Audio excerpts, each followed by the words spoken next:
Hello, hello, and welcome back as once again Chris Top Hits Brown batters his way to the top of the Hot 100. In Perfidious, Pete plays XCOM, The Long War 2. Never thought I'd say it, but I'm starting to believe that when Chris Brown said, anything you want, I can get it for you, he wasn't fooling. Shoes? You got it. Bags? You got it. Intel? You got it. Dope packs from across the map? You got it. Busted eye sockets and a trip to the emergency room? Well, yeah, I mean, you got those too. Chris can transform you. And as much as I like picking on the guy, and believe me, I love picking on the guy because, let's face it, low-hanging fruit is pretty much the only fruit within my reach. But still, I'll be damned if he's not starting to transform me into a believer. The performances Top Hits has been putting in, they have me questioning everything I thought I knew about Chris Brown. Everything. Maybe he really has been vilified by the media. Maybe that standoff with the LAPD really was just one big misunderstanding. Shit. Maybe Rihanna deserved to have her face transformed into 6 pounds of ground chuck. I don't know. I wasn't there. And if I'm judging exclusively on his XCOM performances, this Chris Brown, he's an above-the-board cat. Maybe she, no, you know what? No, I'm not even going to say it. It's bullshit, Chris Brown. Rihanna, no matter what she did, she didn't deserve it. There's no excuse for hitting a lady. It's just not even done. You'd be like, oh, Rihanna's a lady. Okay. She could have been singing work at you, in which case, while, you know, the 500th chorus of, get away, you might have been inclined to strike her, and no court in the world would convict you, but this is not a courtroom. I am not a judge. The laws of fairness do not apply. You don't hit a lady, Chris Brown. I'm sorry. You're a piece of shit, and you're never going to convince me otherwise.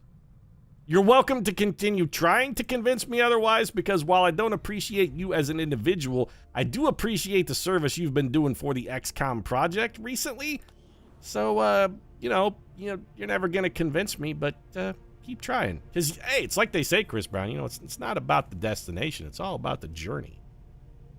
Speaking of journeys, we need to get a rookie journeying on their way to being not a rookie anymore, because we do have an open soldier slot here. Somebody needs to be in that slot. What we got to do is figure out who that somebody is and what they're going to be doing. So what classes do we need? Technicals. We have 2 technicals, I believe, right? Yeah, we got 2 technicals now. We got a bunch of Shinobis. Shinobi's covered for the moment. We got 2 Grenadiers. Do we have 2 Gunners? We got 2 Gunners. 2 Grenadiers. We have... Shug is working on the 2nd Assault.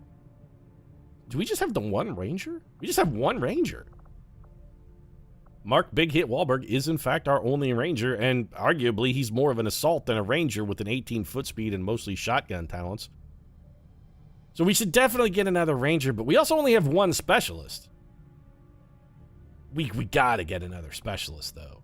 Chris Top Hits Brown can't do all the heavy lifting. He can transform us, but he can't transform 1 person into 2 persons. He's not Nikola Tesla in the film The Prestige. So who's got the highest hacking skill here? Don King? Well, he's been hacking boxing contracts for like the last 35 years, so I suppose it's appropriate. The legalese must transfer over. Also, he's really fast. Man, I hate to waste a 17 foot speed on a Specialist, though. He could be a Shinobi, 17 foot speed. He could be or an Assault Trooper. He'd be a really good Assault Trooper. His aim sucks, though. You know what? Now that I think about it, he's got a shitty health, his aim is garbage, but he has an 11 hacking, which is pretty good, and a 17 foot speed. Maybe he's exactly what the doctor ordered, because what we've been doing with our Specialist lately is just trying to get him close, have him hack, and then run the hell away.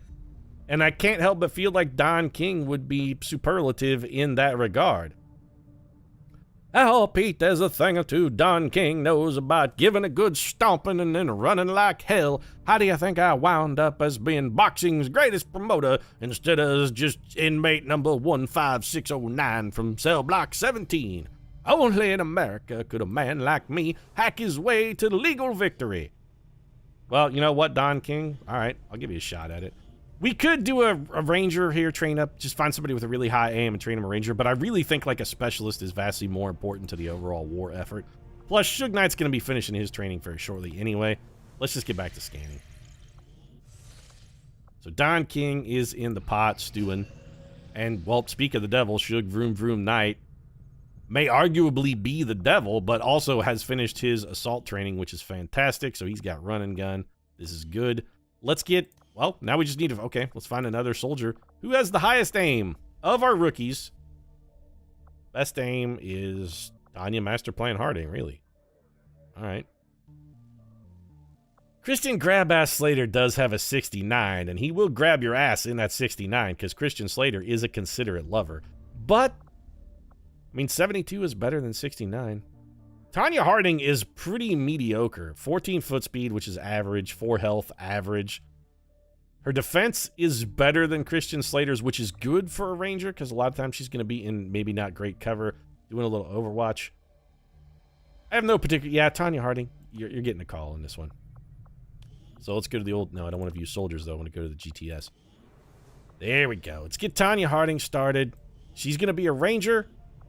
I don't know what we're going to do with some of the rest of these troopers, because they're thoroughly meeting. Like, none of the rest of them are stand out at all. Tanya Harding, this time, do it at range. That's the thing. We're going to teach you. You don't have to dash in and smash a girl's kneecap with a giant piece of rebar. You can just stay at range. You could have hired Jeff Gillooly, given him a sniper rifle, and just had him sit up in the amphitheater, and he could have kneecapped Nancy Kerrigan. You'd have got away scot-free. So, enemy activity is light. Dr. Zachary Duran, scientist. It's been a couple days since I played. I don't alerted. Why did we go in 59% infiltration?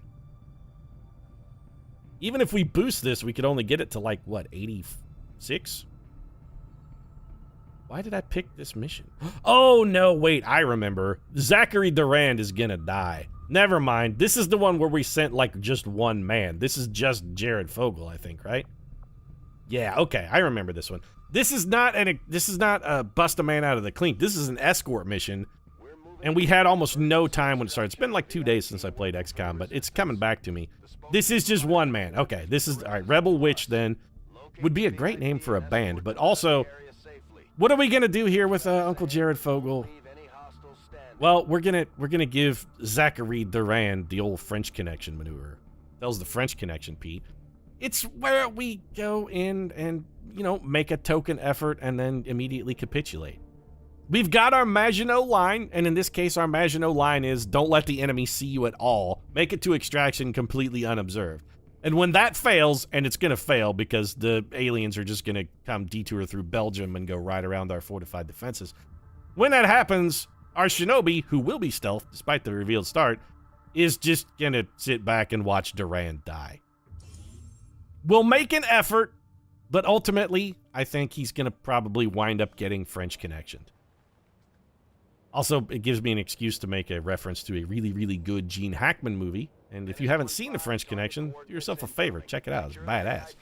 The car chase alone in The French Connection is worth the price of entry. And that's going to be a pretty tough extraction because from the looks of things, there are actually guys standing on the roof where we need to extract. Yeah, what's our approach vector look like to the rooftop? So we got a ladder over here, another building. We have not a lot of options for roof access. So it looks like our best vector of approach is going to be from over here by this right zone wall. We should definitely try and hug the zone wall. Okay, this first move is going to be the most dangerous move we're going to take the entire mission. And since that's true, we're going to do it with Durand. I'm sorry, Zach, but you, sir, are, I mean, you're perfectly expendable, son. Perfectly expendable. We do have 12 turns, and considering the fact that we're going to be doing absolutely no fighting under any circumstances, we've got some time here. So, yeah, I think we got to get over to the zone wall. Good copy, moving on target. Because, again, Uncle Jared's safety here, tantamount performance, and so much for the get to the zone wall plan, because that one is already straight up knackered. So we had a plan, and it already got shot in the fucking face. Well, all right, what else can we do?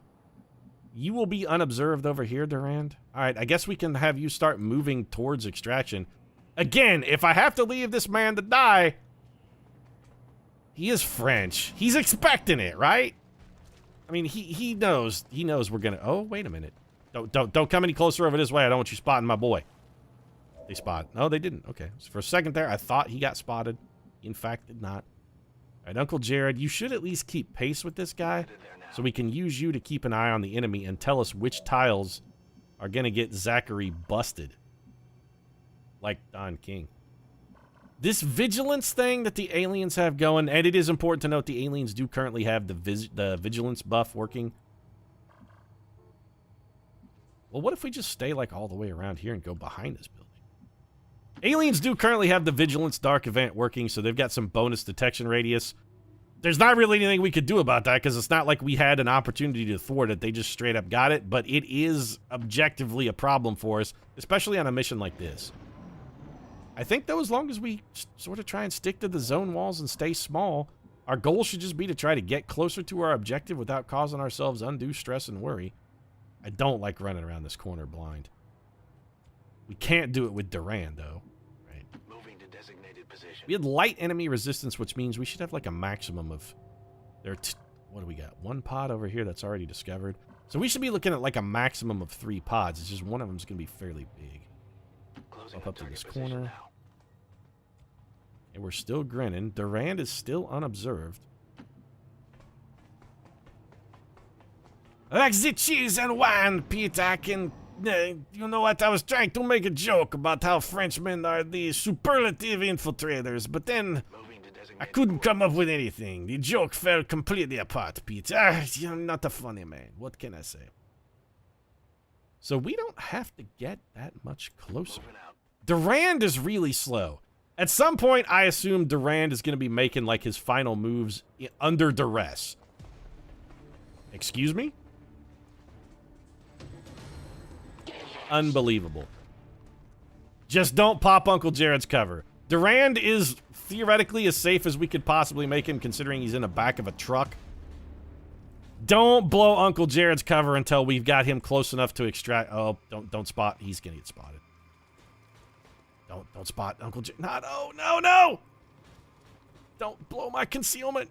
Don't do it. I don't care about anything. All I care about is not having my concealment blown. Okay, Uncle Jared, now is the time to engage the French part of the French Connection plan, and I'm sorry, it's Durand, but you're gonna die. All I want, okay, we need to make sure Uncle Jared has a path to the rooftop and that he is doing nothing but moving exclusively closer towards that rooftop extraction. Okay, Uncle Jared is safe. Now the question becomes, do we try to make a move with Durand? Is there any real move we could make? Because we want him closer. I mean, if we want to try and get him out of here, all these guys can do is shoot, though, right? This is just a team of shooters. What if we come around here? None of them can see us here. And then what if we just hunker down? Okay, that guy's... Well, the Overwatch is going to be a problem. Okay, the hunker helped. I don't think it's going to keep us alive because there's like 85 of these dudes.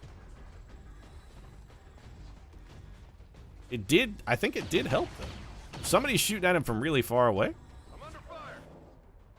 Yeah, so Uncle Jared, you can like escape, right? Yeah, Uncle Jared can absolutely make it to extraction in a single turn. Well, this is fantastic news for Uncle Jared, if not for Durand. So, Durand, then, what are your options? You could die. Pretty much that's it. Your options are die in one of various and sundry several places. So, if our goal is to try and keep you alive, what we should do is have you move as far as possible, but also try and end your turn in some sort of cover. I guess we can move you here, which does give you heavy cover. Oh, right, the Overwatch. Zachary Durand! Oh, that's right, like the resistance fighters of my ancestors. Zachary Durand is irrepressible, Pete. I will not be gainsaid. I will make it to extraction. Unless, you know, there are 18 billion guys on a fucking roof, in which case we're absolutely not going to make it to extraction. But you guys can eat a dick because Uncle Jared Fogle is not going to get boned on this unless you do nothing but stand in the extraction spots so there's no tiles for me to occupy, because that would suck. Nope.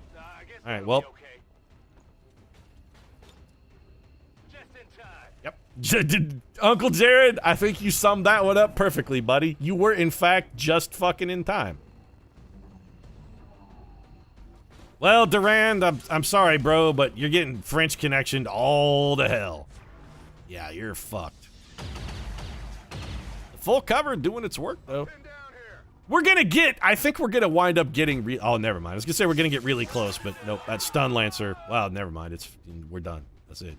He's dead. You can't even shoot an unconscious target. We'll need to review our tactics and improve going forward. I feel for the fact that we only sent in a single man, Bradford. I don't really feel like our tactics were that terrible. And also, Zachary Durand isn't even dead. They just took him back into custody. He's not dead. Take him back into custody. Personally, I'd have preferred he died because it doesn't feel like we truly French connectioned him if he lived. Still, average cover bonus of 26.67. I mean, that's something. Dealt the most. If there hadn't been that pod on the rooftop, maybe we might have been able. Maybe taking that guaranteed tried. Maybe I got a little greedy with Uncle Jared. I probably should have avoided that rooftop until the turn we were absolutely ready to go, and then dashed them both in. I don't think it would have made a difference ultimately, but it would have kept that stun lancer off our jock. Really, that's what it's all about. It's keeping stun lancers off your jock. That's your primary objective. Keep the stun lancers off of the jock. Maybe Uncle Jared picked up a cheap promotion here? Yes? Maybe? No? A little bit? Some? Sorta? Nope. So clearly, in the 1.2 patch, they did patch out the hack that Perfidious Pete discovered, which was just send people on missions hoping to fail. Because we are not getting EXP. I don't know if we're getting any EXP for failed missions now, which I gotta say, a typical Pavonis Interactive sort of paradigm. Players find a trick that works for otherwise joke missions, things of that nature. You found a tactic that works, so immediately they gotta crush that shit. No, no, no. No advantages for the players through cleverness. Just that shit is not allowed. Alright, well, we're still working on liberating a region. We still need to build the resistance a little bit. Advent autopsy research, we're not even working on. Like the Avenger. Before the war, we might have had time for training, but now they're gonna have to pick things up on the fly. We got exactly Bupkis from that mission. We could have, you know, I don't really feel like there's any other way we could possibly have executed that mission and had anything positive happen out of it. So we've got we're 44% infiltrated here. 5 days, 2 hours until 100%. We got 5 days, 10 hours until fully infiltrated. Enemy readiness is currently fortified. This is a rescue mission. Probably won't do this mission, but we can run out the clock here. We got resistance radio going to finish in 2 days. Let's get a little bit of base maintenance and whatnot out of the way. This outcome, though it is intriguing. You couldn't have predicted the existence of the radio, Dr. Tigan? I constantly talk about what a shitty scientist you are, and I feel a little bad about it. I mean, I feel like I'm punching down, but then you go and do a thing like this, which makes me feel like my punching down, Dr. Tigan, is 100% fully justified. Also, you named this resistance report codename Marconi. Marconi didn't invent the radio. People are like, oh, Marconi invented the radio. No, he built a radio. Nikola Tesla invented radio. He even holds the patents on it. Oh, the patents were rewarded to Tesla retroactively after World War II so that U.S. government didn't have to pay Marconi for his intellectual... Well, okay, yeah, there may have been a little bit of patent fudgery going on as well, but Tesla did have working radio-controlled devices earlier than Marconi's patent. In like 1894 at the World's Fair, he actually had like a radio-controlled boat that he used to answer math questions and people couldn't figure out how the hell he was doing it. Radio controlled. That's right, Nikola Tesla had RC cars in the 1890s. That's how badass he was. Way more badass than Marconi at any rate. So what should we do next? I think we definitely just want to go ahead and get started on the Advent autopsy. The Advent officers appear to be similar. Thank you for saying it for me, Dr. Tigan. I know I was punching down earlier, but I appreciate you trying to cover my verbal flub. However, field reports indicate a more developed mental acuity. as the officers do provide tactical directives to the subordinate Advent forces. Does it really take a more developed mental acuity to point at a guy and go, shoot that dude? No, that one over there. Shoot that guy, quick. It seems like the more mentally acute thing would be to not give that order, but to actually just shoot and hit your target yourself, not tell your goons to do it. Goons, shoot that man! And then the goons come running in and club him. Who's the hero there? The man who directed the goons or the goons themselves? I would argue it's the goons themselves. Who was the greater hero? Odd Job or the man who gave Odd Job orders? Odd Job could kill a man by throwing a hat at them. That's pretty fucking impressive. What did the other guy do? All he did was tell Odd Job to whom he should throw the hat. That's it. There's no challenge there. Odd Job's doing all the heavy lifting, you jerk. Although I had realistic Yeah, you had realistic expectations. I'm somehow dubious of that. We can also maybe clear this alien debris before we finish this infiltration. Anything we can knock out of the way, we want to get finished. That's an extra 65 supplies. Fantastic. Power consumption reached. Yes, I'm aware we've reached max. How did we get to maximum power consumption already? We only have one extra room. All we have is an AWC. We could dig down for the exposed power coil. Two advantages here. One, we could use 23 Illyrium. We really could use it. We also would give us a power facility, which we could then use to, we could get to use this power to channel something for free. But here's the thing. If we dig down the shielded power coil, whatever we might like to build in that room, we're not going to be able to afford. And we also, at some point, are going to need a power facility, which, if we clear these alien debris with our Catherine Arnold lone engineer. Congratulations, Arnold. Your shovel work is top shelf, by the way. You're doing a bang-up job for the project. We could assign her over here and get 5 days knocked off our AWC, which is 5 extra days of training. But if 5 days of AWC training are what makes or breaks this campaign, it's too close. You know what? I was going to say it's like too close to call, but no, this is, if there's no way 5 days of Advanced Warfare Center training is going to make a difference. I will definitely lose, and that will not be, if only I'd had that one ability, that's not going to be the difference between a win and a loss. It's just not. 15 days of alien debris, and what are we going to do with that? That'll give us enough supplies that we could build a power facility so that we don't need this exposed power coil quite so quickly. It seems beneficial, or it seems like the logical. It's probably not logical, but it seems like the right decision, and fuck it. I play by instinct as much as anything else. Trust your instincts, Perfidious Beat always says. Okay, veteran units, deploy advanced combat units with bonus aim. So, yep, they're better shots now. This is one of the generalized upgrades that you can get. Command network shows limited capacity for learning, but some of their combat soldiers grow more skilled over time. So base troopers are going to have better aim. There are two kinds of dark events. There are these kind, which you have a chance at thwarting, and then there are also the other kind, which you don't have any chance of doing, that don't ever go away.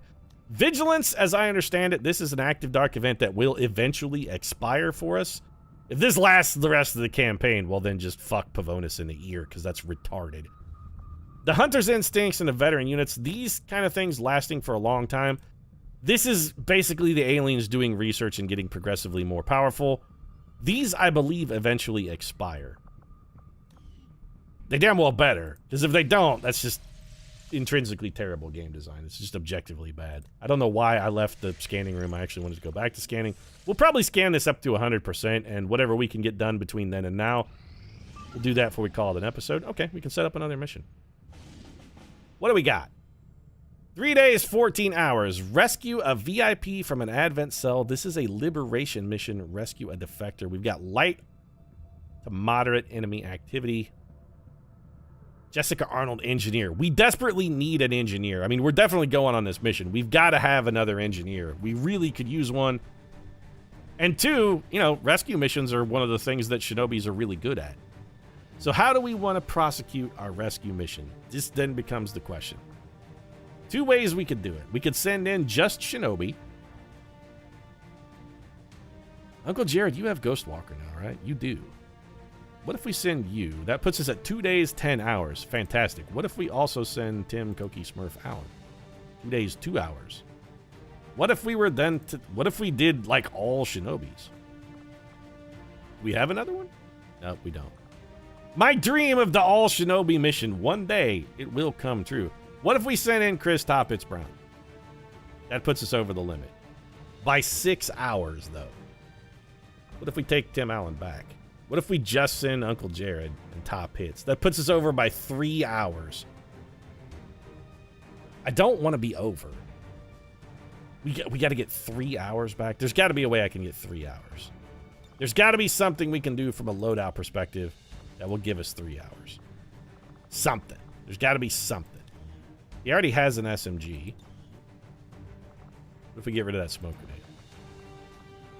I don't think that changes our infiltration time. It just makes us faster. Okay, hold on. Remove this and this. What if we take... Who's faster, Tim Allen or Jared Folk? They're exactly the same speed, but Tim Allen is a little more durable.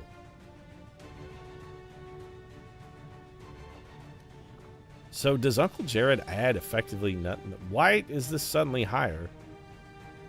It was lower before. Wait, when we did this the other way, when we sent Uncle Jared in first, weren't we lower? No, we were not. So we want our fastest, most durable Shinobi. That's it. So, and then what do we want to have them do?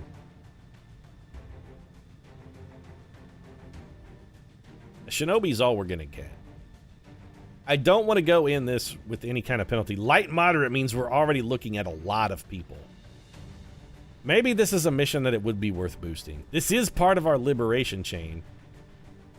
And it is for an engineer. We're not going to get intel for this mission, though, which is a problem because that means any that we spend, we ain't getting back.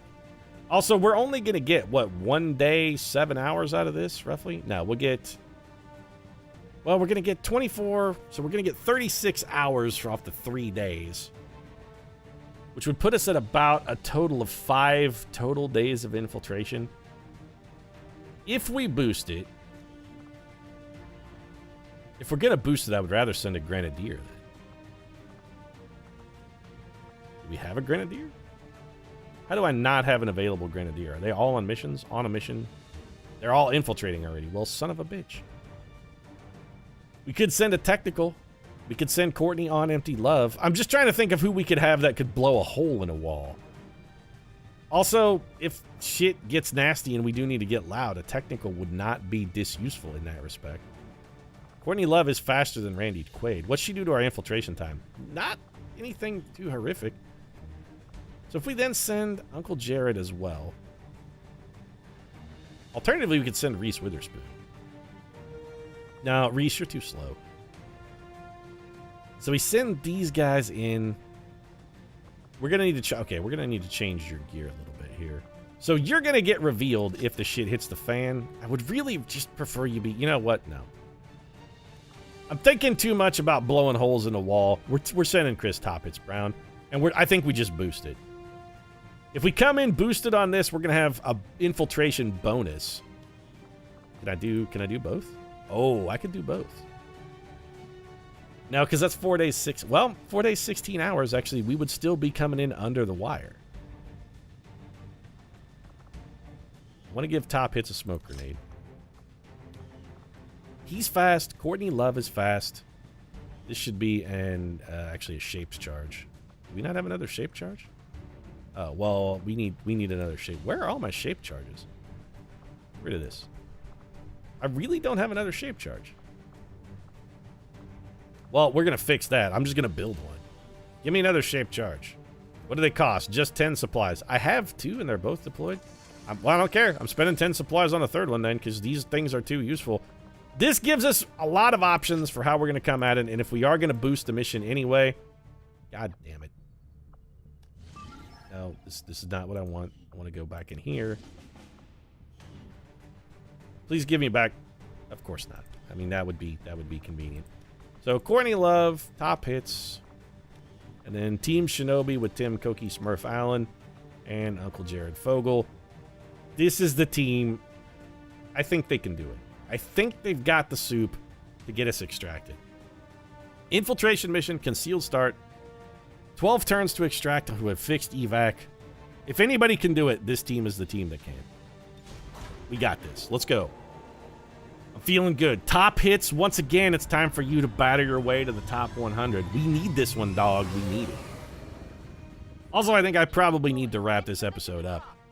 So we'll start this infiltration, and that's where I'm going to put this one in the bag with the 6 pounds of hamburger that's left of Rihanna's face. If you enjoyed it, feel free to drop a like down in the comments section. Of course, support really does mean a lot. And if you'd like to see Don King rise to the top of the hacking specialist, you know what, Pete? Never mind. I'm going to hire a man to do my hacking for it and then say that it was all me. I'm basically just a delegator, Pete. That's my true talent, is simply delegating responsibility to those who have never stomped a man to death in an alley.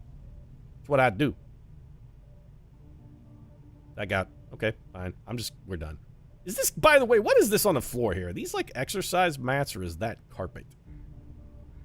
I'm confused because this appears to be made out of that same stuff, which makes me feel like maybe this is exercise mats. But if it is, why don't they cover the whole floor? If we're doing like fighting or tumbling training here, somebody's elbows are going to start slamming into that deck plate. Then we're going to get catastrophic elbow injury. Somebody's going to wind up sidelined for Tommy John surgery. We're setting ourselves up to fail, guys. We're setting ourselves up to fail. Our training room needs to be as padded as possible because our troopers are not that coordinated. I'm going to go talk to somebody down in, I don't know, probably human resources, I suppose, about getting, make sure we're OSHA requirement compliant with all of our training devices. So yeah, if you enjoyed the episode, feel free to drop a like down in the comment section. Support really means a lot. If you'd like to see more XCOM 2, you might consider subscribing as well. Post new episodes of The Long War every single day. Right now, seriously, I'm going to go check because I don't want to be non-OSHA compliant. The penalties and fees for that shit are exorbitant. Thanks very much for watching. I'll see you again soon.